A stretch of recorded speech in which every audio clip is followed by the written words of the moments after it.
Hello everyone and welcome to the Law and Pathways webinar at Flinders University. My name is Kirsty Salter and I'm a prospective student advisor here at Flinders. So essentially it's my job to help people figure out whether Flinders University is right for them and to help you get into your dream degree at Flinders. I'm joined this evening by the Dean of Law, Tanya, and she is here to speak with you about all of the ins and outs of the law program at Flinders. Please ensure that you have selected to mute your microphone. You won't need to speak to us and you don't need your video on either.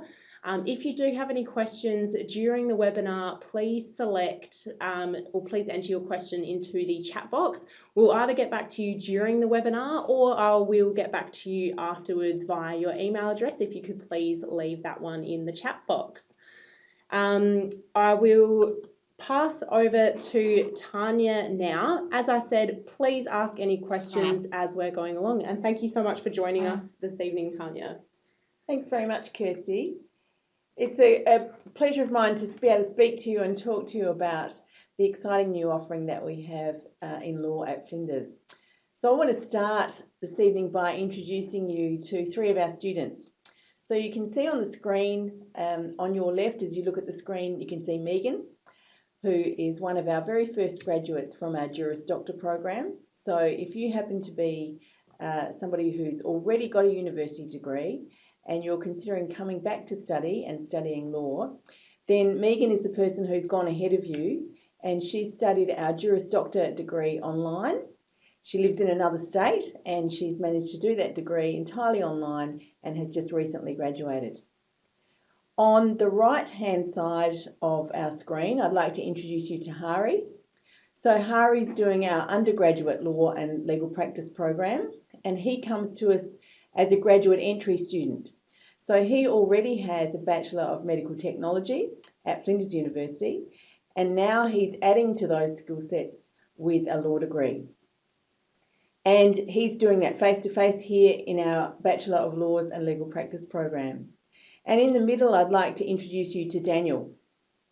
So Daniel came as a refugee from Sudan after spending a number of years in Kenya, came to Australia at the age of 13, managed to work really hard while he was at school, got himself into our Laws and Legal Practice degree as an undergraduate straight from school. And he has gone through law, graduated, and he has been doing some amazing things as a legal practitioner in Victoria. And in fact, he's working now for the Victorian Legal Aid Commission in setting up their very first night court.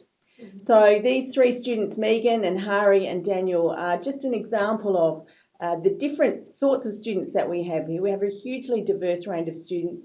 Everyone's welcome, whether you're coming straight from school, whether you're coming from another degree, whether you wanted to upskill, whether you want to change careers, or whether you want to enhance your existing career. Everyone's welcome. We have students right from their teens right through till their 60s, so there's a place for everyone. Fantastic. Excellent.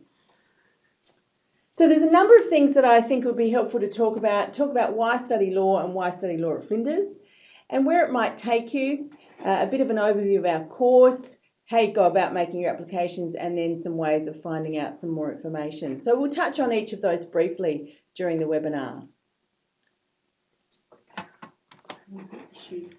So we have a number of degrees. I've already mentioned two of them. A Juris Doctor, which you can only enrol in if you already have a university degree. But if you're coming straight from school or you don't already have a university degree, then there are a number of options. First of all, our Bachelor of Laws and Legal Practice. We are one of only two universities in Australia that combines both the academic components that you need to qualify as a lawyer and the practical legal training components as part of one degree. So if you go to any other university in South Australia, you'll have to study your academic components there, graduate, and then go off to an external provider to study the legal practice components. And you'll do that as a GDLP. At Flinders, we combine that together and have brought all of that into one degree called our Bachelor of Laws and Legal Practice. And so what that means is we are embedding skills training right the way through our degree so that people learn the skills that you'll need to be an admitted legal practitioner all the way through, culminating in our final year practical legal training topics.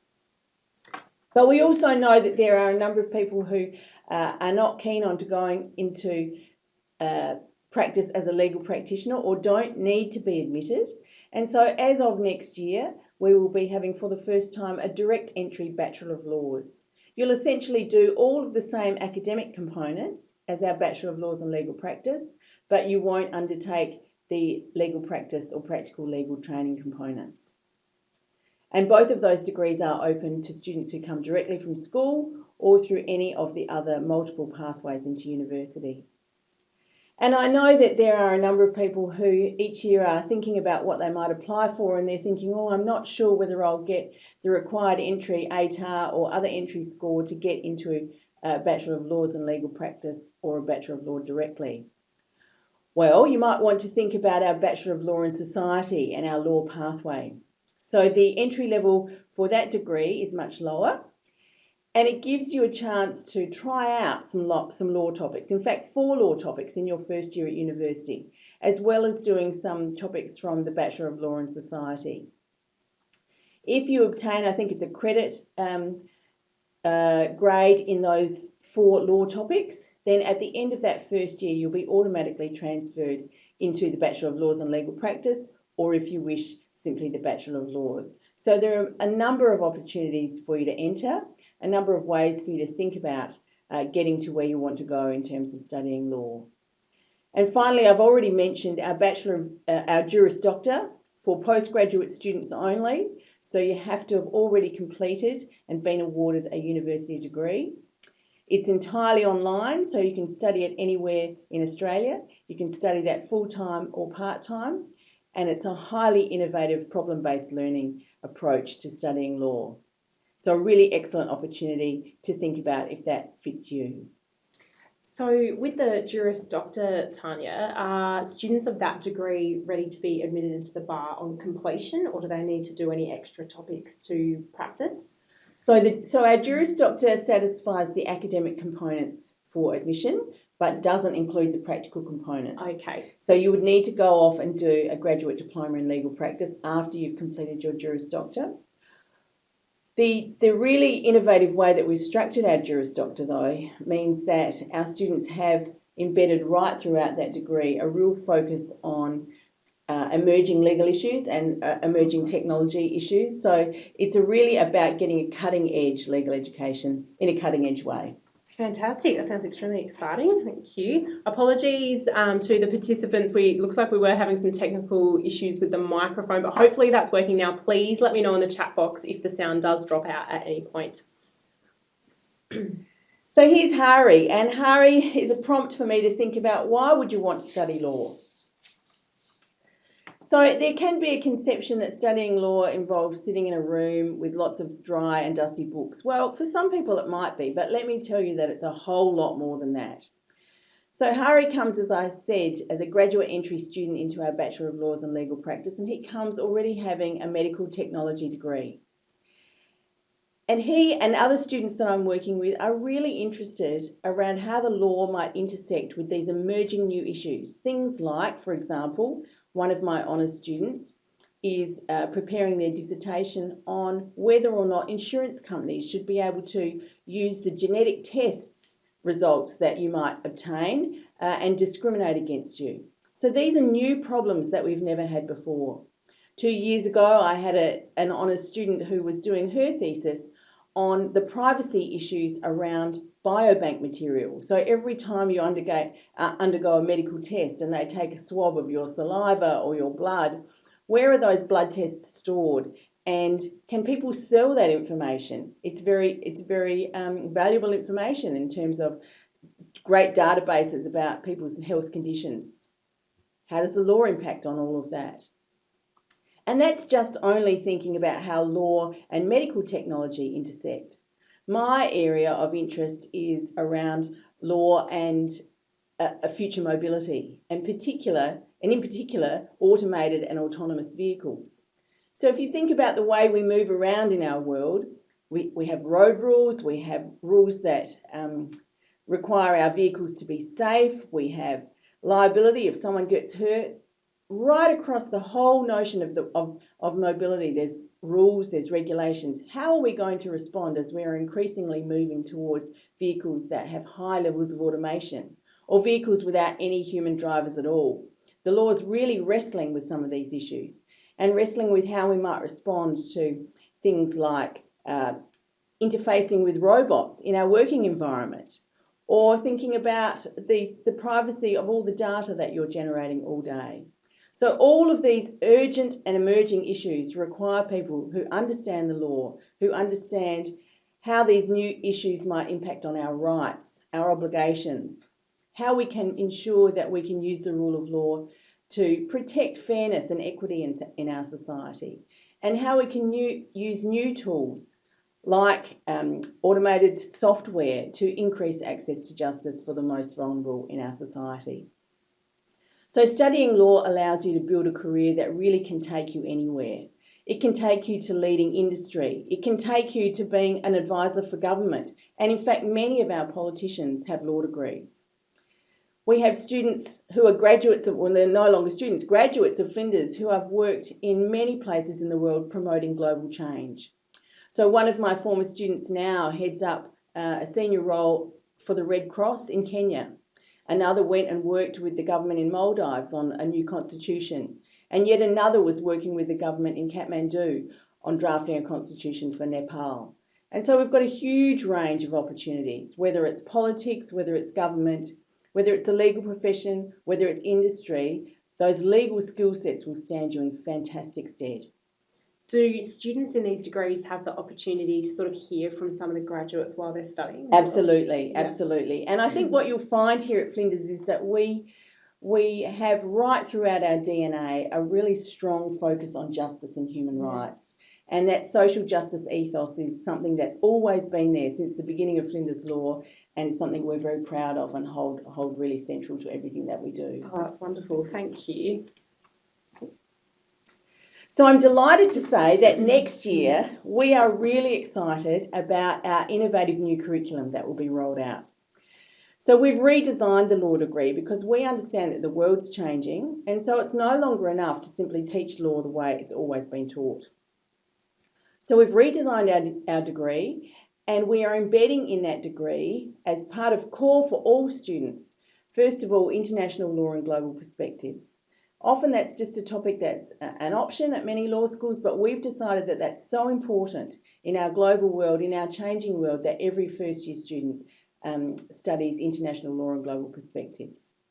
On the flip side of that, we see almost every day greater discussion in our society about the importance of understanding the legal system that existed here in Australia for over 40, 50, 60,000 years before we imported our current legal system from England. And so for all first year students, you will now undertake a subject that we're calling Indigenous Peoples, Colonialism and the Law. And the issues that we're facing here in Australia and that our Indigenous and First Nations people are facing here in Australia are mirrored by colonial countries around the world.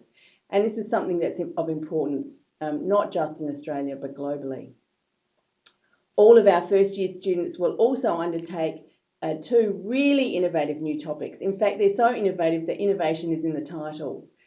So one of those topics is about identifying innovative opportunities, so that we're training you not just to be a lawyer who'll work for someone else, but to be someone who has the legal skill set, but also the skill set to see new opportunities and to explore where you can find a new niche or create a new way of thinking about providing legal advice and information to people.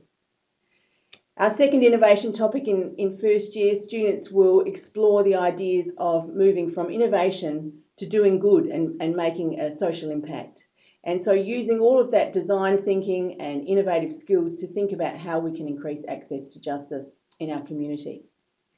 And then in second year, students will do their third and final innovation topic, where they will be putting their ideas into practice, working with students from across the university to actually start these projects that they have identified and have worked through in terms of the social justice impact, and start to put some flesh on those bones and potentially build the networks and the collaboration that might set up future business opportunities for you.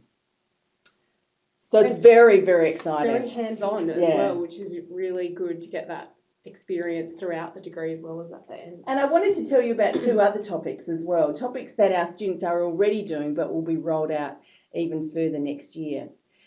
I was really delighted to teach the first of our topics this last semester called Law in a Digital Age. And what we did with our students is we partnered with 3 social justice organisations who had pain points, who needed to communicate about the law to their clients and were struggling to do so.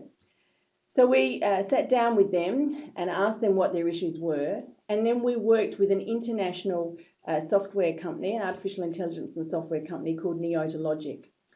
And our students had access to Neotologic's platform, and over the course of a semester, we had 8 groups of students who worked on creating legal apps for our social justice clients.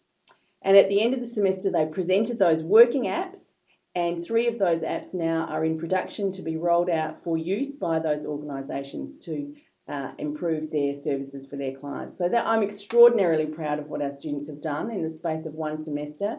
They're not just learning about access to justice issues in our world, but they're actually helping provide solutions. Amazing. Incredible. And so in terms of the careers for lawyers and what that looks like afterwards, how does that differentiate from someone who has a Bachelor of Laws, for example, for that new degree that we're introducing next year, as opposed to someone who's got that legal practice component and can't practice? What kind of roles could they go into? So it's really important to take one little moment to explain how it all works. Yeah. If you want to say to our community that you are a lawyer and that you are providing legal advice for fee or reward, you need to be accredited and admitted to the bar. And so that means you need to have done the Bachelor of Laws, but also the practical legal training components. And the sorts of jobs that traditionally people might go into with a Bachelor of Laws and legal practice are barrister or solicitor. So a barrister is the person who appears in court advocating for people.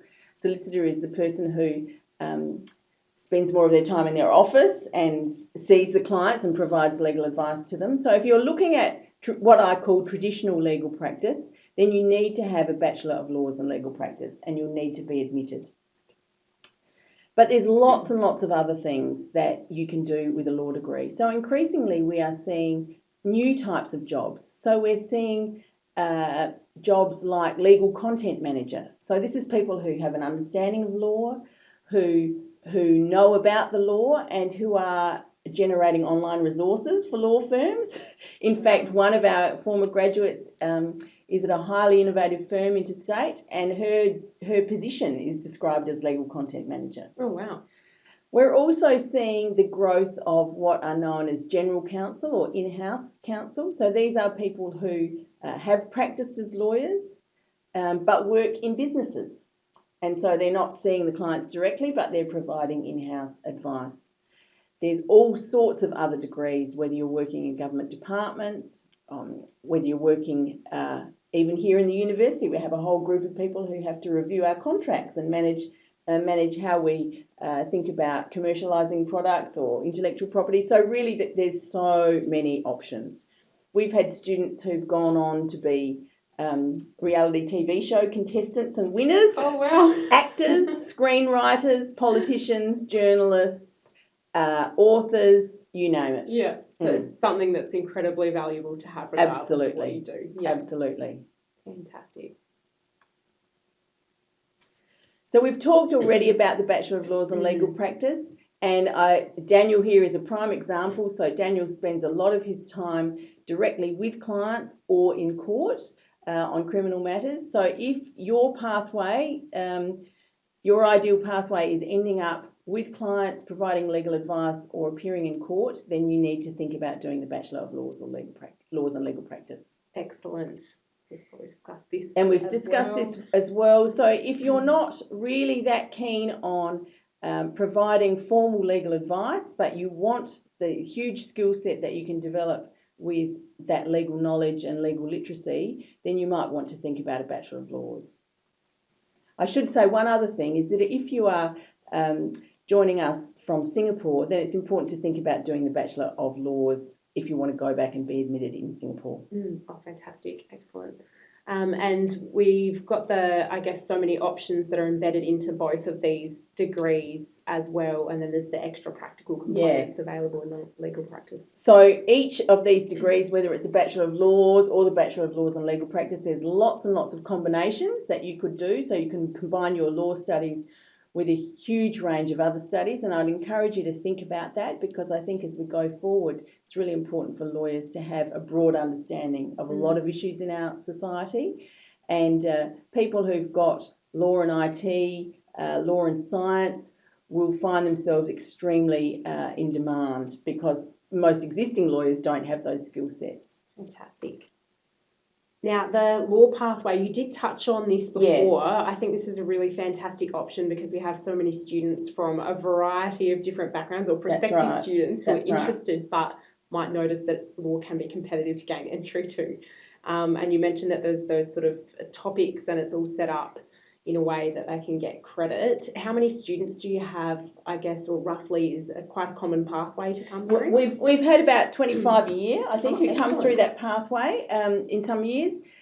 And what you do is you are joining in with law students in 4 of your 8 topics in first year. You're doing real law topics, and you can have a chance to get a taste of it without the full pressure of doing 8 law topics.